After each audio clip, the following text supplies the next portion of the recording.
What's up, people? Welcome to another edition of the New Breed Podcast, the world's best metal podcast, show, video, what have you, talking about everything brutal, new death, hard slam, grind, thrashcore metal. I am one half of your hosting duo, Jay Horskow. With me, I have my partner in crime, the notorious TIM, Tim. How's it going? Great. I felt like we haven't done this in forever. Yeah, it's because the last time we did it, we were piss-ass wasted, so we don't even remember ending. I mean, it was like 1 o'clock when we finally got out of the chair. Yeah. Good shit. So, here we go. So this week's episode is going to be an interesting one. So the title of this week's episode is The Big Four Goes New. And we're not talking about Korn, Limp Bizkit, Slipknot, and Linkin Park. We're talking about the Big Four of thrash metal. We're talking about Metallica, Slayer, Anthrax, and Megadeth. So this argument happens all the time on the internet, especially now with new metal seeing its resurgence and its day in the sun. There's a lot of people who weren't around the original days, and they are swearing that the Big Four did new metal albums. So what Tim and I did is we picked 4 of the albums that are most time sensitive and time dependent. We gave them a listen, and we're going to give our thoughts and feedback in, are they really new metal or are they not? So kick us off, Tim. I'm going to ask you to pick a number between 1 and 4. 3. Okay. So that is, wait a minute. That's this one. And now pick another number, not 3. 2. Okay. And now pick another one. 1. All right. Now we have our running order. So, so before we go into this, let's talk about timelines, right? So we're going to argue that the establishment of new metal starts in 1994 with Korn releasing their first album, right? We're also going to argue that new metal has crested and it's on its way down, and it's basically kind of tapered out by, say, 2005, 2006, right? So that's our bounding box right there.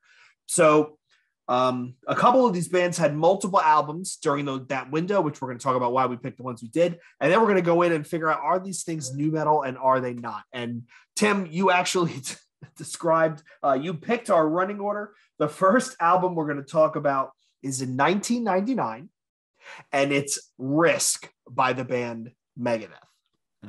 So before we go into this, the other question somebody's going to have is, well, why did you pick Cryptic Writings? Cryptic Writings was, I believe, 97, 96. At this point, new metal was a new thing, but it wasn't purely established. The sounds did not make it into what was generally acceptable music at the time. 99 was a lot further along. You have Ozfest, 97, 98, first two touring Ozfest. 98 is when things really start to break. So this is solidly in the new metal window. So I'm not, Tim, at the end of us talking about this album, we'll give it a Roman vote, thumbs up, thumbs down. Is it new? Is it not? If you had to describe this album in one word, what would that word be? Shit. Seconded, I was going to pick poopy. Why? Oh, it's horrible. Dude, that opening track, what's it, Insomnia? Yes. Rubbish. Horrible, dude. It's a bad record. Well, so let me ask you this, Tim. Is it bad because would it be bad if it was any band, not Megadeth? Yes. It's horrible. Okay. Why? It's a horrible take at trying to fit in with a rock establishment. It's just bad. Right. The songs, the lyrics are so fucking corny. Insomnia. Like, shut up. My first note here, it just says, my God, with an exclamation point. Now, to be fair to Megadeth, when you go back and you listen to read interviews with Dave Mustaine, he talks about how this album was under very, very, very heavy label influence. They wanted them to make a socially acceptable album, more of a rock album, and the label really pushed to say this is what they wanted, and this is where they ended up. I mean, and Lars from Metallica was like, Mustaine needs to take more risks on record. So this was his risk record. It's terrible. I mean, so at this point, right, this is album number 8 for them, right? Before this was Cryptic Writings. Before that was Euthanasia, Countdown to Extinction, Peace Sells. And that was, to me, I mean, getting off a little bit of a tangent here, Tim, I don't know if you're a huge Megadeth fan. I think that was their best lineup. Dave Mustaine, Nick Menza, Dave Ellefson, and Marty Friedman. Like, I think they were just amazing players that worked well together.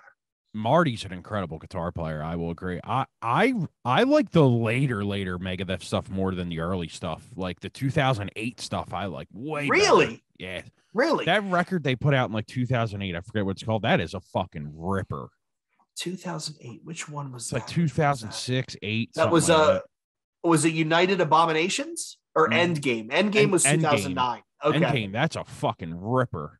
That's a great record, man. You know what? I don't think I've ever heard that one. I did hear Dystopia. Was that the one with the guy from Lamb of God on it?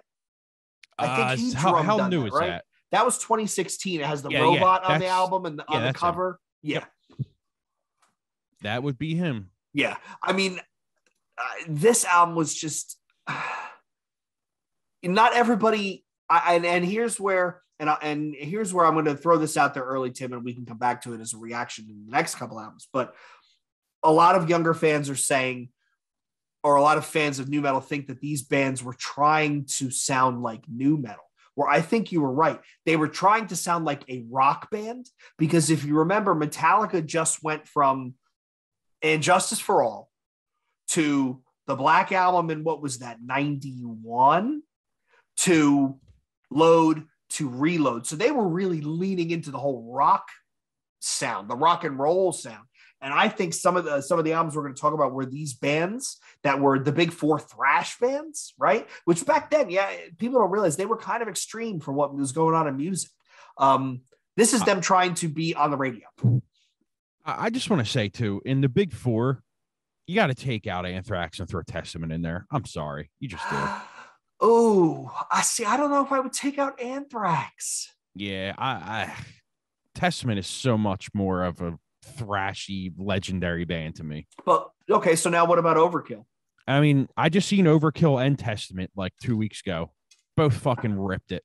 They're like fucking 60 years old standing up there. They sounded amazing.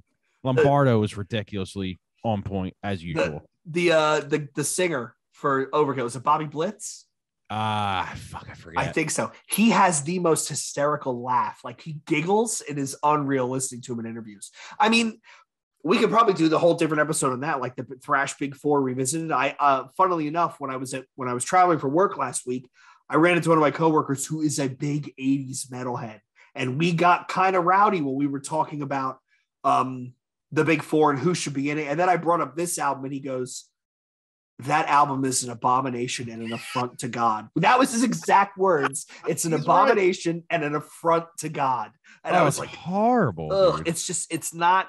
I mean, if you want to hear a thrash metal titans try and get on the radio and do something that goes straight down the middle, this is what you want to listen to. But I did not enjoy this one at all. This is the worst one out of these four, by far. It's by far the worst record out of these four.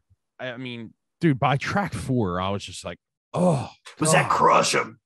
So bad. It was painful. It's an attempt at a legendary band trying to be edgy and fit in. And I can't stand when bands do that. I'm not one of them people that's like, oh, they change their sound. They fucking suck. No, I actually like when bands change their sound. Right. But sometimes when a band changes their sound, it's not for the better. And this is not for the better on this. This is a bad record. Yes. I mean, this is a record where Dave Mustaine has to be like, we're not ever playing them songs live. And the funny thing is, when it came out, some people actually gave it like half decent, sympathetic reviews. Like, I seen a lot of reviews where people like, stop being ridiculous. It's a great record.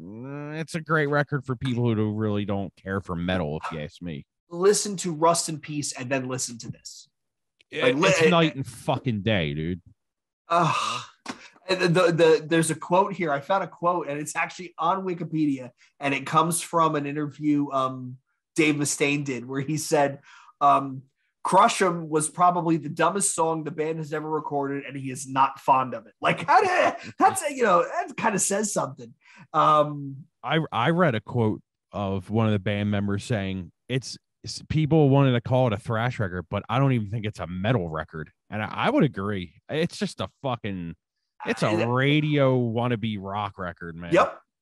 Here I am back on Wikipedia where there's a Dave Mustaine interview where apparently he was bending over backwards to make Marty Friedman happy. And then he said, people wanted a Megadeth record. They didn't want to see Dave bending over backwards to keep Marty Friedman happy because Marty wanted us to sound like fucking Dishwalla. Yeah. That's a good call though. And then I think, and isn't right after this album when Marty and Nick left, right? I believe so. Yeah. See, that's the thing about the late 90s, early 2000s was a lot of labels were like pushing for people to sound a certain way. Yeah. And I think a lot of that came to failure, man. That's probably why, like, you seen like Roadrunner go so far with like Nickelback. You know what I mean? Mm-hmm, mm-hmm. Because they probably lost their ass on a lot of records that were new at that point. You know what I mean? Like 5.0. 5.0. That was the first band that came to mind, 5.0, you know I mean? And some of that offshoot late third stage new metal stuff. Like even the 36 Crazy Fist record, which is one of my favorite records ever. From listening to this, but like, I don't think that record did well for them. No. When they went to Ferret, they did great. You know what I mean? Yeah. But I think that's why you see Glassjaw got pushed aside because they lost their ass probably. You know what I mean? And then you have to put Nickelback out, who writes hit. Every song's a hit for them. They had Slipknot and they had Nickelback. They had two extremes, and they rode those fucking things into the ground. They rode them into the ground. And you should have. They're hit makers. They write hits. Every song's say Nickelback's fucking corny, gay, whatever you want, whatever people say now. But the dude writes fucking hits. Yes. You can't say the dude gets more pussy than you ever will. So, I mean, yeah, he definitely knows how to put together a song. All right. So Megadeth. Excuse me, vagina. I'm sorry, people. Sorry. Yeah. Megadeth, new metal, not new metal. No, this record is 2 thumbs down. Horrible. Don't ever suggest for me to listen to it again. Don't. It's just like people said, it's a fucking abomination. It's not metal. It's not thrash metal. It's not new metal. It's straight garbage rock. Ugh. I'm looking here, and the previous album sold 850,000 copies. Wow. But I can't find any SoundScan information for this. They erased it from the internet because it was so bad. Well, I can tell you it went silver in Portugal. Portugal, they don't know what the fuck good metal. Definitely doesn't sound Dishwalla sounds a little bit better than that. All right, so that's enough for Megadeth Risk. Decidedly not new. Avoid this album at all costs. Number 2 on this list is the latest album on the latest as far as timeline on this experiment. This will be Saint Anger by Metallica. So I didn't pick Load or Reload because they were 96 and 97 respectively. So this is, again, new metal is still nascent at that point. It's not really a thing. This is the first album that they released right in the pocket of the new metal genre's ascendance. And 2003 that's Linkin Park. Well, is like, I'm not the biggest fan of Metallica, so I don't know their timeline especially, but like this is basically like their comeback record after the Reload, right? Yeah. The last album before that was Reload in 97, so there's a 6-year absence.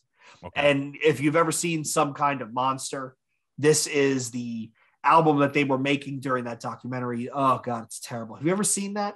No, but I heard it's very, very good.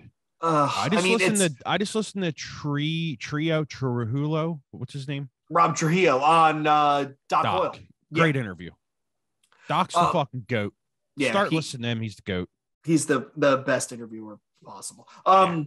So the documentary is them making this album, and Jason Newsted leaves, and they're kind of having problems with each other, and they bring in a psychiatrist and they pay the counselor to work with them and all that sort of stuff. And it's Lars is whining about, excuse me, oh, Jesus. He's whining about Napster and how he's got to sell his Jean-Michel Basquiat painting because and it's like, so it's kind of cringy to watch. Now, it is dudes going through some shit trying to get their lives together, so I get that, but it's not the Metallica that I remembered.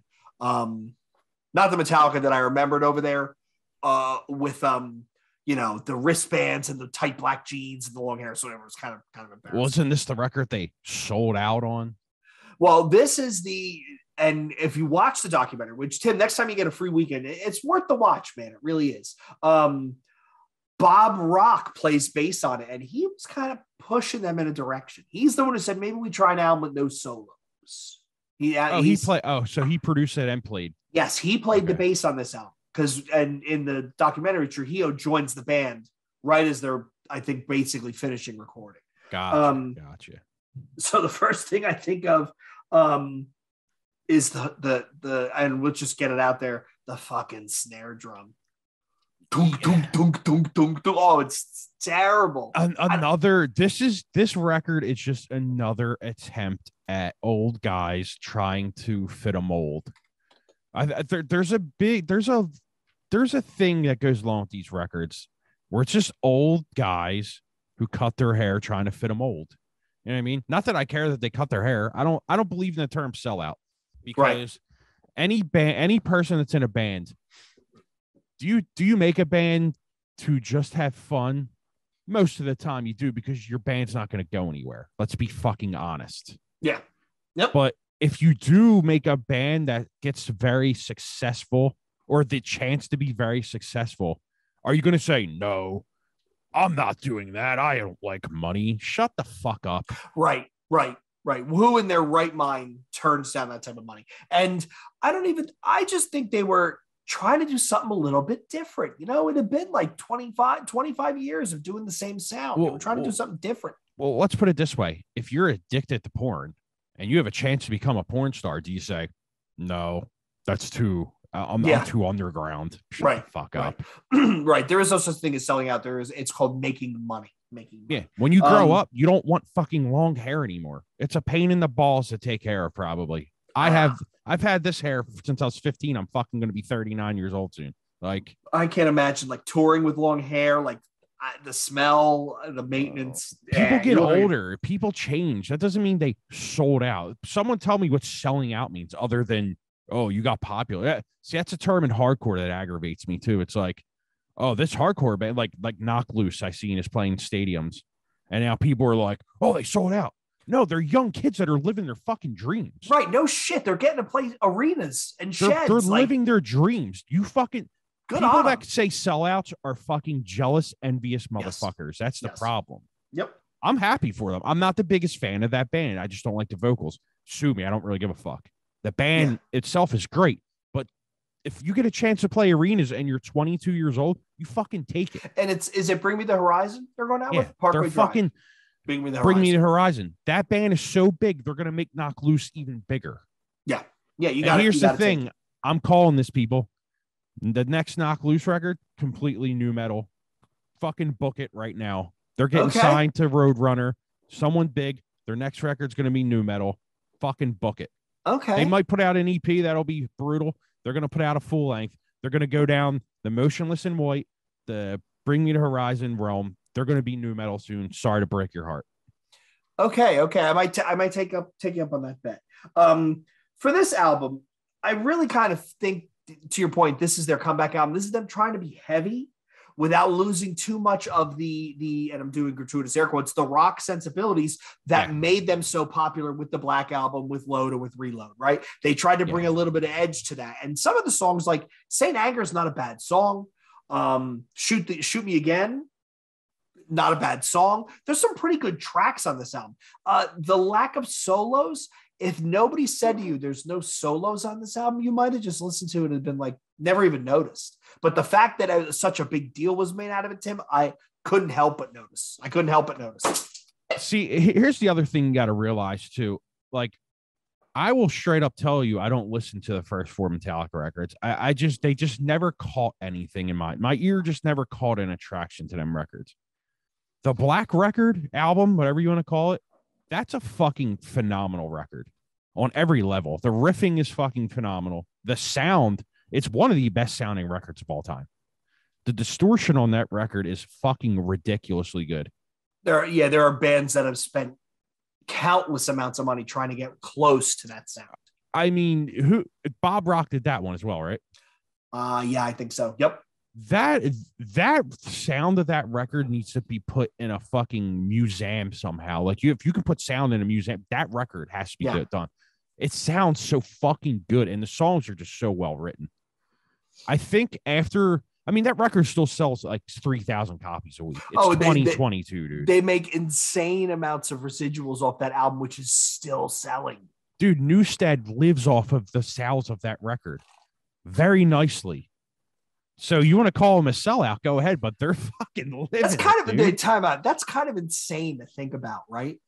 That his residuals from an album they did 30 years ago. Yeah, 30 years ago gives him a comfortable life. Dude, more than comfortable. It's just nuts. Dude, they own all the masters too. So every record that's sold, they make complete 95% of that money. Did you ever, while we're on the topic of Metallica, did you ever see the movie that they did, Through the Never, like the long form movie with the concert in the middle? I don't think so. Dude, that's another one. I would watch that before I watch Some Kind of Monster because my camera is, there we go. I will tell you, man, I was watching it one Friday night. She wasn't home. And I'm like, I guess I'll just watch this. I got the house to myself. 5 minutes in, I've got a beer and I'm headbanging in the chair to Creeping Death. Like it really is the live performances are amazing. Like it really is amazing. It was my first concert was Wherever I May Roam, 1991. So it brought back all those memories. But yeah, this is, there's some good songs. So All Within My Hands, the closer is great. Shoot Me Again is great. I think Saint Anger's good. Frantic, Frantic, it's the frantic, tick, tock, tick. No, but buddy, I'm out. Some Kind of Monster isn't bad. Invisible Kid had some moments. So all in all, it's not a bad record.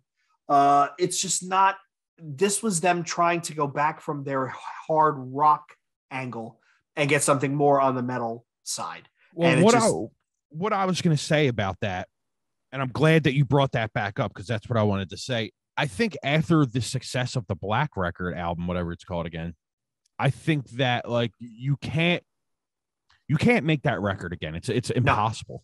No. Even if you try, you're not making that record. It's impossible. It's one of them. It's like Far Beyond Driven from Pantera. You're never making that record again.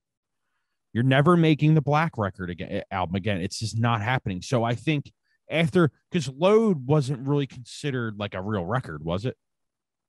I'm not sure. No, it was. No, Load was. Okay. Yeah, Reload was like, hey, these are the extra songs that didn't make it on the last album. Yeah. Oh, okay. So Load, always thought Load was just like songs that didn't make like albums and like covers and stuff. Because wasn't there like Misfits covers on that or something? That was on. No, that might have been Reload. You know what? Let me. No, yeah, see, Load. Like I said, I'm not the biggest fan of that band, so I don't know their timeline, but.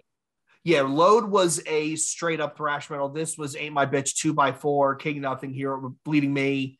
This was King Nothing. That's a great song, actually. Yeah, well, they write some good music, and then after this was Reload, which I think is in the same vein. Hold on, and I don't remember because I remember buying this album, being like, "What did I just buy? What did I just buy?" Yes, this was Newstead's last release with the band. And this was basically a sequel to Load. Okay. So everything was in E sharp tuning. This is Fuel. Give me fuel. Give me fire. Give me yada, yada, yada. Okay. Unforgiven 2. The Memory Remains. Better Than You. Yeah, this is. If you took Reload and Load, mashed them together, and took all the best songs out, you would get a banging LP.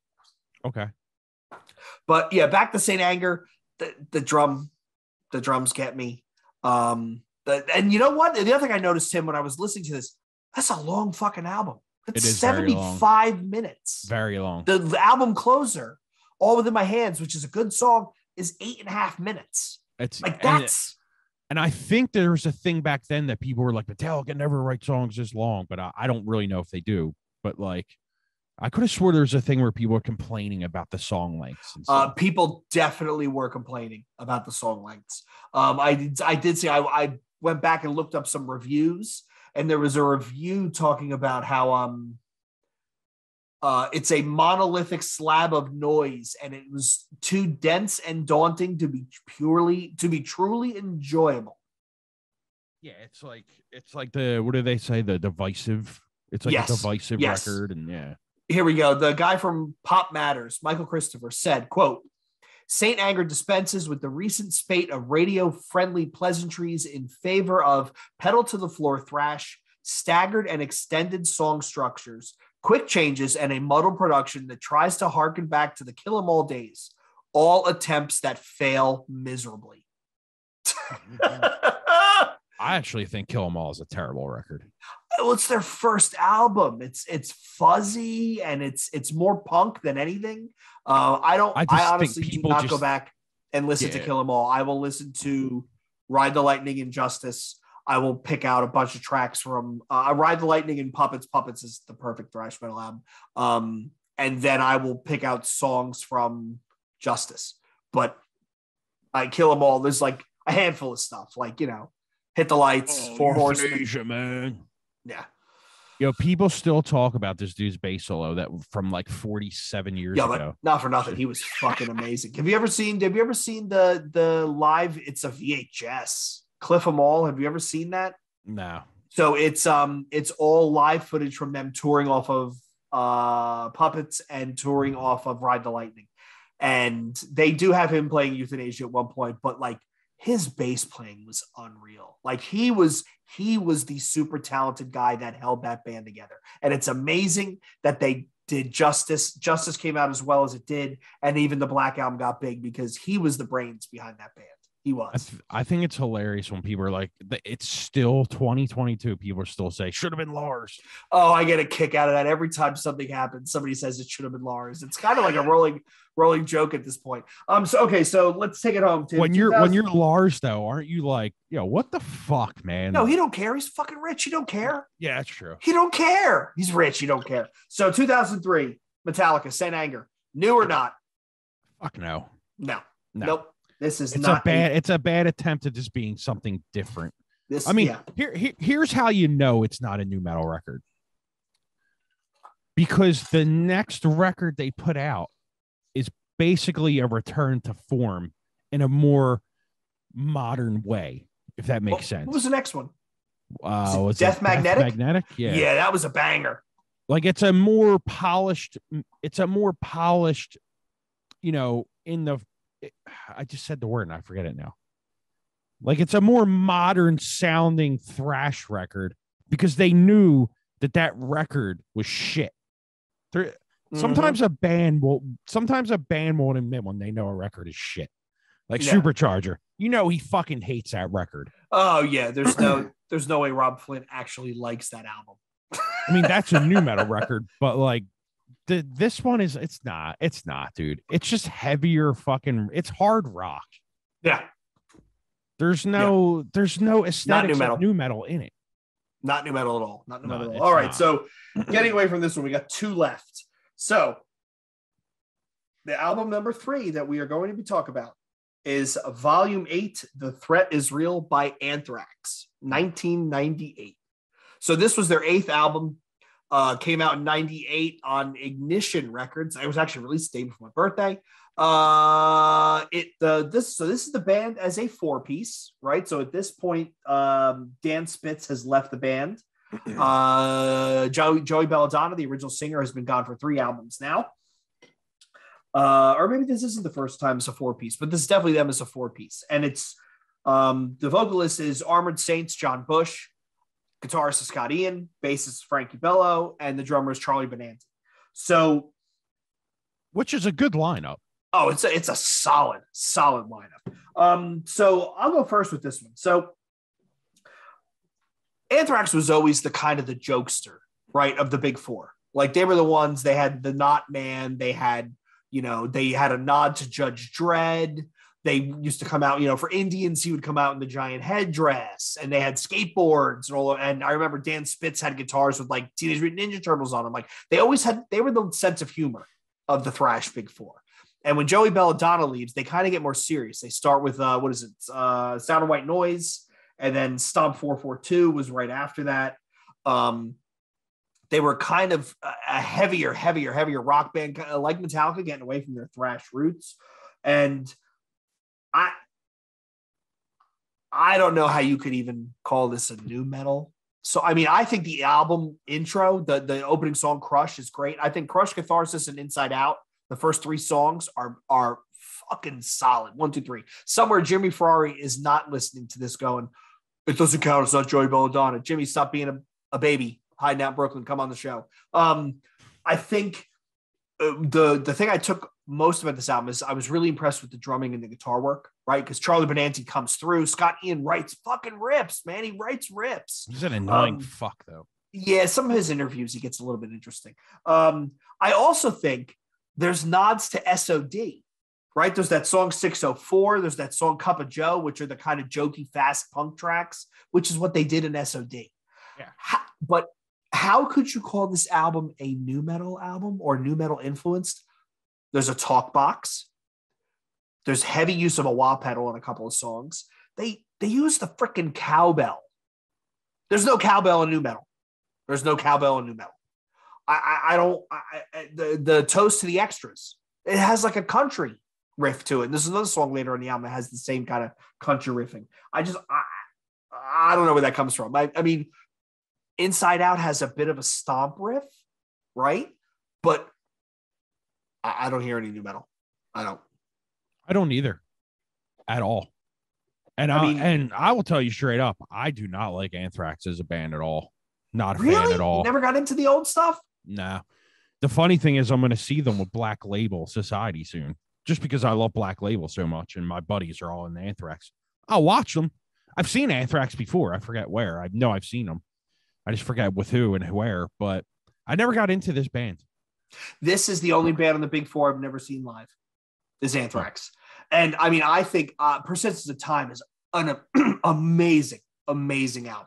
I think it was an amazing album. I never really got into that was the album that I discovered them, right? I discovered them with Persistence of Time. I discovered Megadeth with Rust in Peace. And after Persistence of Time, they change vocalists. They go in a kind of different direction. But I really, out of all these 4 albums, this is the one I enjoyed the most. I didn't think I would, and yet I really listened. I listened to this album 3 or 4 times over the past week. I was like, man, it's kind of enjoyable. I really kind of I liked it. I mean, Piss and Vinegar is not a bad song. I think there was another late track that was a single. I think it was Born Again Idiot. Not bad. Just a lot of these songs though have like a punkish vibe to me. Yes, and I think that's the SOD influence leaching in, right? People call this type of metal like new metal because of the groove influences in it. A lot of people mistake groove for new. But you got to remember, if you listen to records before new metal became prevalent, it's mostly groove, like Machine Head. That's like Pantera. It's all groove oriented stuff. It gets you moving. New metal got you moving. It got you grooving, whatever you want to fucking call it. Yep. But there's a huge difference between them two. And it's just like a lot of kids just like, oh, it's got groove in it, so it's new metal. Nah, not really, dude. It's just not. This is more along the lines of when we call Snot a punk rock record, because there's a lot of punk rock elements to that record. There is on this record as well. I've only listened to this record from doing this episode. I think listening to it once and being a big punk fan that I am, I've been in punk bands. I know what the fuck I'm talking about when it comes to punk. It sounds like punk rock to me, dude. It's kind of like Divine Intervention. You know what I mean? What is it? Undisputed? Undisputed Attitude. Yeah. There's a reason that bands do records that, like, I mean, I know that was all covers and stuff, but there's a reason that band did that record, because a lot of Slayer is punk influence as well. Yes. You know very much so. Very much so. Punk hardcore influenced, if you listen to it. This is where shit like this comes from, man. Yeah. It doesn't automatically make it new metal because there's groove and people hate me by this point. I mean, there's a late track, Harm's Way, track number 9, which is really enjoyable. And this album isn't nearly as long as the other ones. This was 63 minutes. I don't even know how long Risk was, because I'm going to be honest, I made it to the 6th song and I was like, yeah, no, I can't do this anymore. I didn't even want to make it past Insomnia, but I made myself. Oh God, it was bad. Insomnia. It's terrible. It's terrible. So, I mean, if you look at where they were at that point in their careers, where they come, like the last album that Anthrax did was actually really, really good. With stained glass windows in the cover, I really enjoyed it. Rob Caggiano from what is it? Shadows Fall was playing with them for a bit. Yeah. Yeah. Is that his name, Kaji? I don't think. Yeah, Caggiano. Is it? I think you got the wrong person, but it's fine. But wasn't Phil and something or Dime? Phil and Dime guested on one of the songs. I don't remember which one. Wait a minute. They were on. Phil does the backing vocals on Killing Box, and then Dime does the solos on Inside Out and Born Again Idiot. Okay. Yeah, I seen this review. Some dude wrote Anthrax followed their worst album with their second worst album. That's terrible. That's terrible. Would you say this is their Turbo? Like, remember Judas Priest Turbo, or like that Suicide Silence album, the first one with Eddie Hermida, where the fan base was like, yo, get out of here. Yeah, like, get out of here. We're not doing it. The tee shit. Yeah. That we should talk about that record one day, because that record is not that bad. Which one? The Suicide Silence one? It's not that bad. Man. No, let's dive on it. I think that'd be pretty fun. We should probably do the big, you know what we should do, Tim? Let's continue this trend and beat it into the fucking ground. We should do the big four of deathcore. Oh yeah, definitely. That would Suicide Silence is in there. That would definitely be an interesting conversation. Yes, it was Rob Caggiano. He was the session guitarist and touring member for Stomp 442 in 95 and The Threat Is Real in 98. And then he played full-time on We Come For Your All, The Greater of Two Evils, Worship Music, and Anthem. So he was with them for quite a bit. Okay. And people listening, who are the big four of deathcore? If you're listening, let us know. Yeah, let us know. Because I can get two. Two I know definitively. The other two I'm like. Who do you say that? Who would definitively it's Job for a Cowboy and it's Suicide Silence. But after that, I'm like. Yeah, it's hard. As Blood Runs Black, Impending Doom. There's so many cookie cutter bands. Knights of the Abyss. There's so much out there, right? And then you end up with those weird bands that cross over between deathcore and like the really kind of locusty, grindy hardcore, like See You Next Tuesday, Heavy Low. I Wrestled a Bear Once. There was a grin, yeah. Dude, there was a lot of weird shit that happened musically in the mid-aughts. Like people got a little weird. Like when really people weird. Started wearing studded belts. It all went down the shitter. Dude, I've still got one upstairs. Yeah, you should sell that on fucking something. Dude, it's like a size 42. What scene, sir, is a size 42? They'll have to wrap it around their waist twice. So anyway, back to Stomp 442, volume 8. I actually really like this album. When we did our episode on the top 20 new metal records, one of these songs ends up on my number one pick. If you have done an episode yet, I'll give you a hint there. I think this is a great album. It's not new metal. It was them in that John Bush era vein, and they come out of it fairly quickly right after. Yeah, it's not. Yeah, I don't think it's a new metal. So definitely thumbs down. This is not new metal. One Stomp Riff does not a new metal album make. No. Nope. All right. Thank you. So now let's take it home, which we all know where this is going. So let's just call it out and say what it is. This is Satan's house band Slayer with Diabolus in Musica, 1998. So this is my favorite record out of the four. I like this one. This is a close second for me. I learned that this was actually done in 97. It was done in September 97, but there was a 9-month delay due to the record label being sold and bought and all the shit changing hands. Was that American? I think it was Columbia.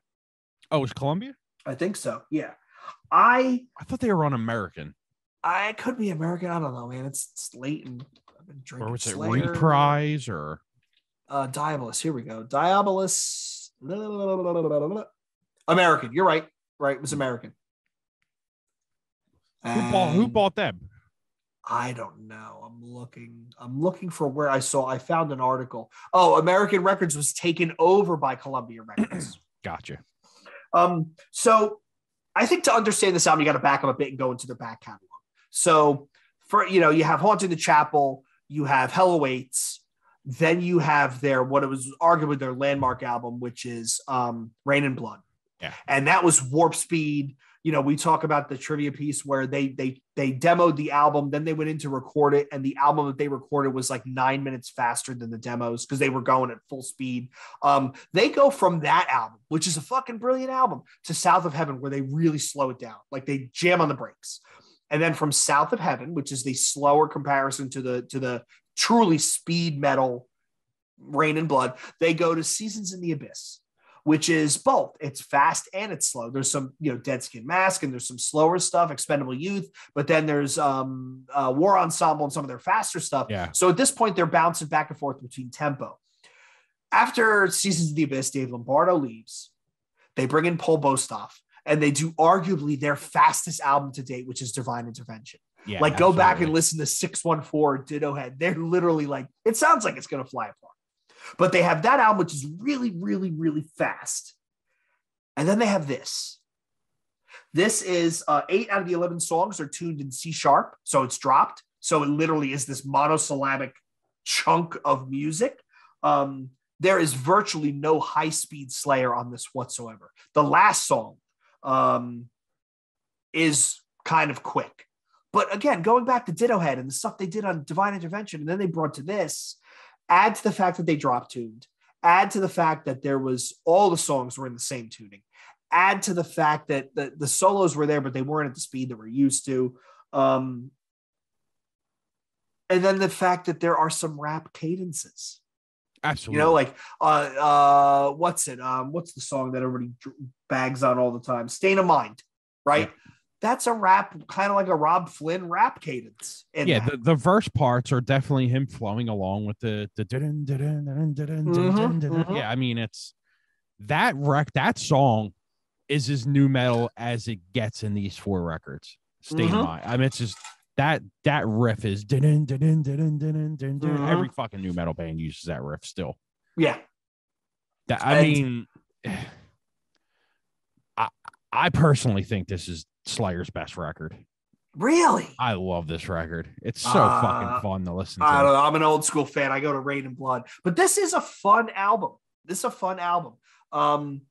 But here's an interview with Kerry King where they're talking about, did you a new metal episode of VH1 documentary where he talks about, this is the one record I really paid not enough attention to because I was bitter about what kind of music was popular. I thought it was very, very frat boy stuff. Maybe that's why it was popular. We didn't stay in focus. Looking back, we were just saying, and this goes back to the first album that you talked about, the Megadeth, where you said, all right, how do we make Slayer fit in today's society? Mm-hmm. And that's what they were trying to do. They were trying to fit. And then he goes on to say, but that's probably my least favorite record of our history. That's our Turbo. So here we go. Judas Priest Turbo comes out again.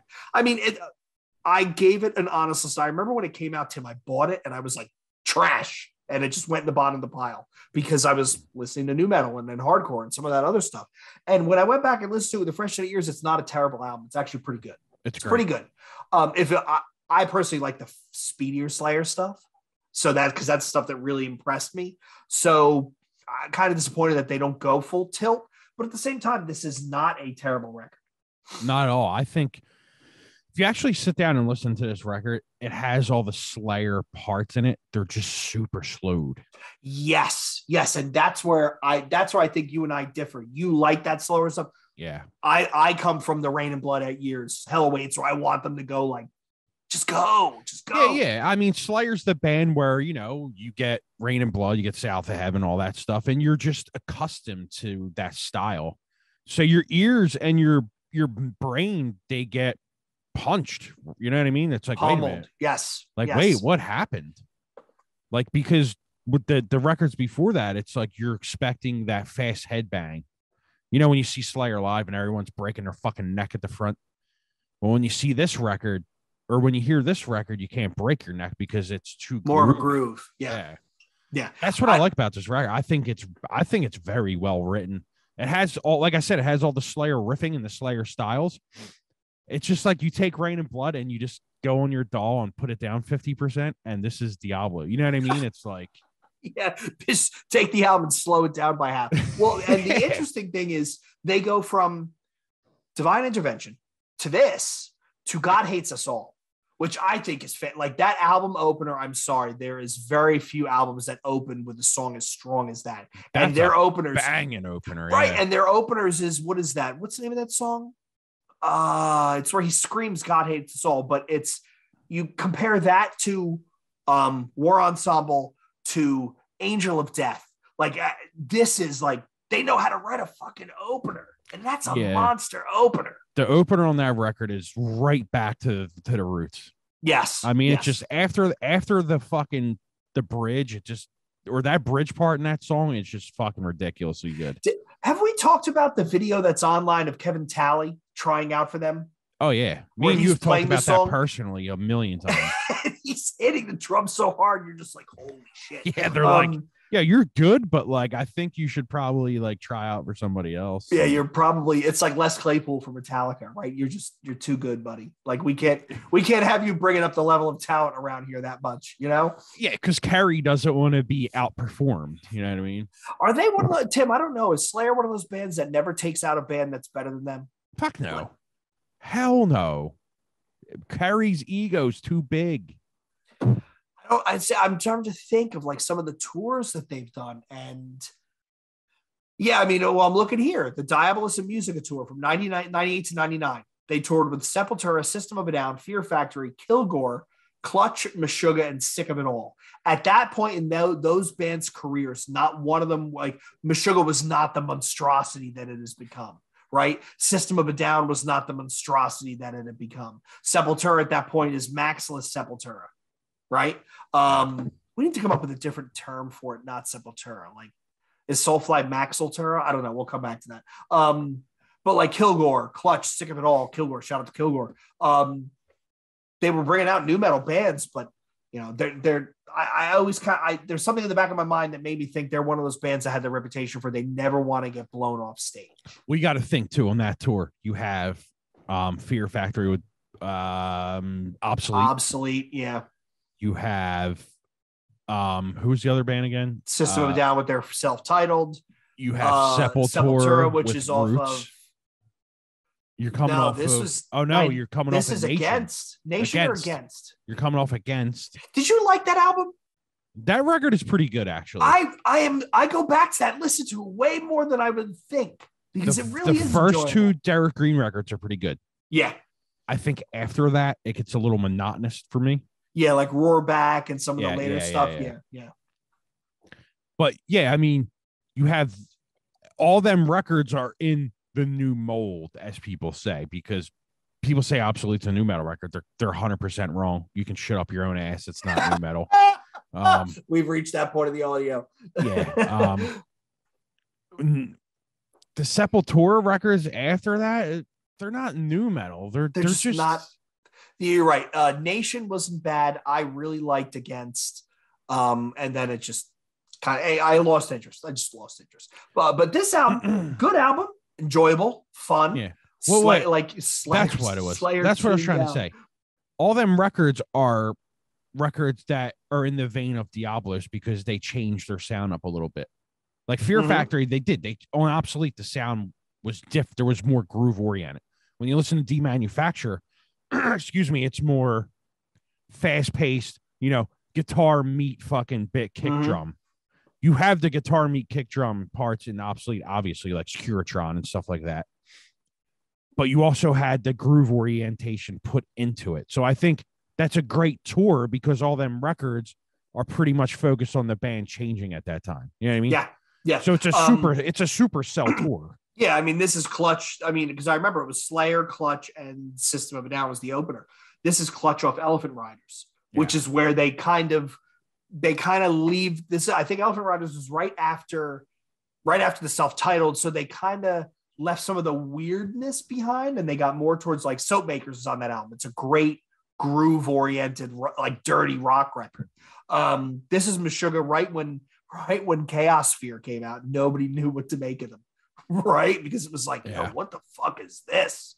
Polymeters? Like, what is this guy playing? And then every band wanted to be them.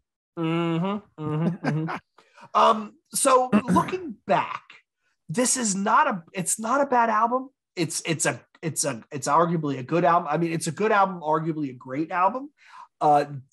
It fit the time, but definitely not new metal. Not at all. No, I know we joke about it being a new metal record. It's not, though. If you go back and listen to it again, it's out of all four of these records, this is the most new metal record. That was gonna be my question. Do you think this comes out of the four? Does this come closest? Yeah, it comes to closest in the four. It absolutely does, but it's not new metal. It's just another old band trying to fit the mold. I think that's the consensus for me. All four of these records, it's just old bands trying to fit the mold. Do something a little different. Yep, do something a little bit different. Yeah, and you got to realize too, music always has a trend. Look at hip hop. When hip hop was huge with gangster rap in the early to late 90s or the mid to late 90s, right? You had Mobb Deep, Wu-Tang, all that kind of shit. Then when early 2000s come, you get the feel good hip hop, like Outkast. You get where I'm going here. Yeah. Yeah. You have all that shit because people go with the trends. You have to go with the ears of your consumers. And the same thing applies to metal. In the 80s, everybody wanted to be the girl killer. Not in the realm where you kill the person. They wanted to be the girl killer. They wanted to get chicks. They wanted to be popular and get chicks. Yeah. Exactly. And then when the 90s come, it's all dirty dudes with fucking Alice in Chains and the grunge. Yep. And then everybody wants to be a grunge band. And then new metal comes and everybody wants braids and dreads and blah, big jeans. It's the same thing for every genre. You got to go with the mold. You got to go with what sells. You're not going to get a deal unless you do this type of shit.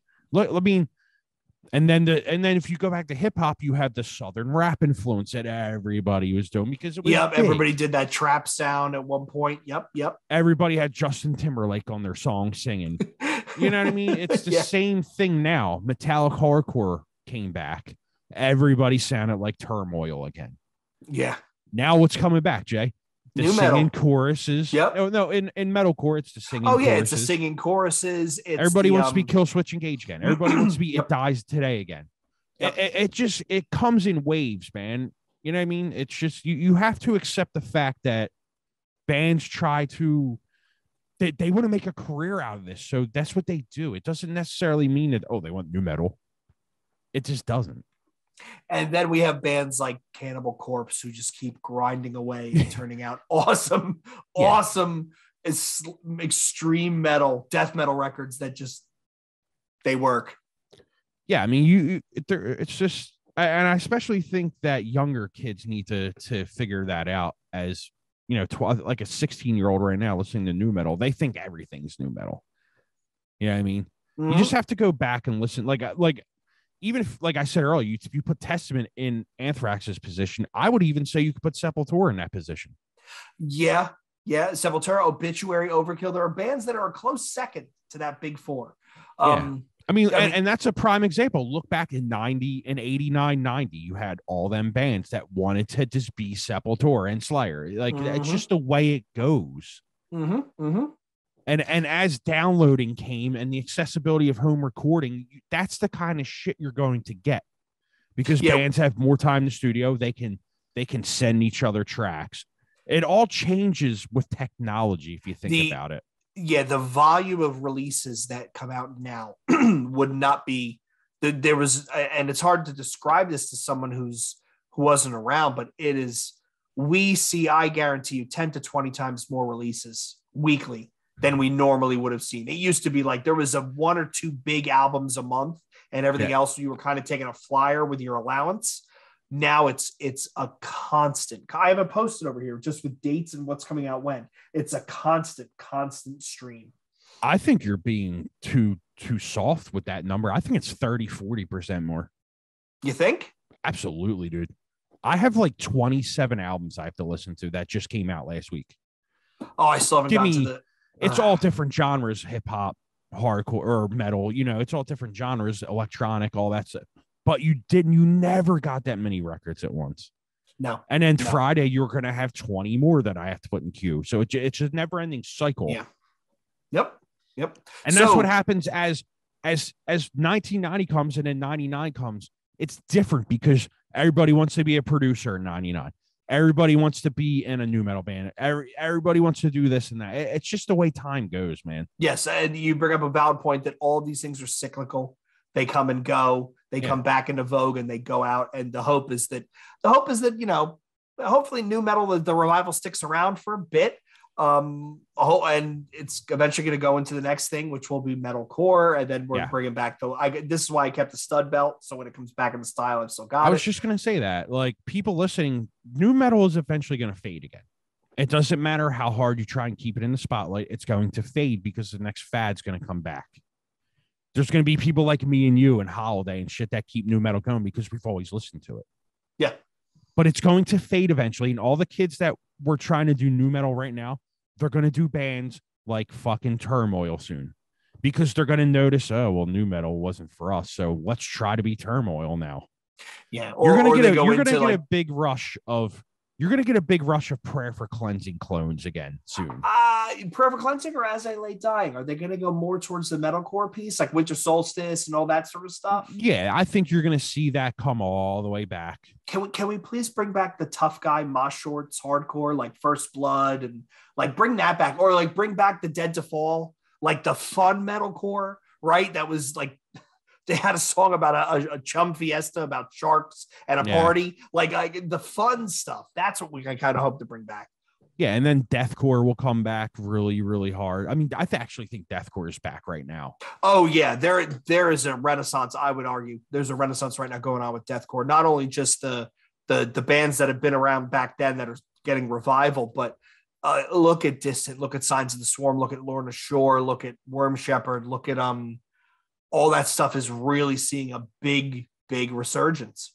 Yeah. Like I said, everything comes in waves. It's going to come, it's going to go. In 2034, new metal is going to be huge again. And all the people that were born in 2020 are going to be like, oh my God, have you ever heard the first Korn record? And me and you are going to be 60 fucking like. Still doing this from the retirement home. We're going to dig out the New Breed podcast part 2. All right. Great. So we are 0 for 4 with new metal albums. However, we do have 2 great listens in Diabolus and Volume 8, 1 kind of okay listen in Saint Anger, and a clunker in Risk. So I think that's, no new metal, but at this point you can unrecord Risk for all I care.